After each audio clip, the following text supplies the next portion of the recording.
One of the things about promise and being a boy built around promise is actually something that you receive. And I think one of the reasons why boys are built on promise is because we still have the courage to receive it. There's a moment when men realize just how much it costs to be a man. It's that first moment when promise becomes longing. One of the key elements to being a man, I think, is to understand longing. Longing is this reality, this picture that the promise that I knew as a boy, the promise that I received, that I felt was mine, will not be completely realized.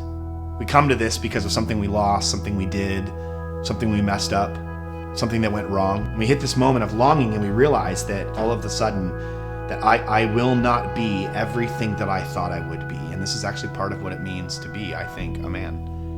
You know, David had a couple fierce moments of longing. David becomes this great king, and then even in that finds himself wanting more. After the incident with Bathsheba and having killed her husband and had an affair with her, and then all of a sudden the child that comes from that relationship is dying. So he goes and he mourns. He mourns for his sin. He mourns because of the effect of his sin on the world. He mourns because he has fierce, fierce longing. Here was a man filled with great promise who is now facing great longing. You know, the greater the promise, the greater the longing. And at the end of the time when his son passes, he gets up and he cleans himself up and he stands up, and his servants are like, wait, why'd you stop mourning? Your son has now passed. Why now do you stop mourning?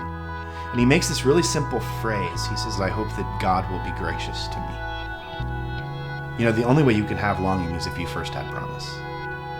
The only way you can have longing is if you first had intent.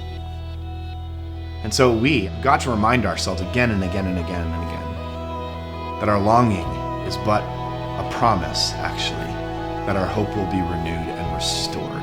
Our longing is not our end. It is but a stop. It's somewhere in the middle that says you are not what you should be, but you are not done. You are not all that you will be.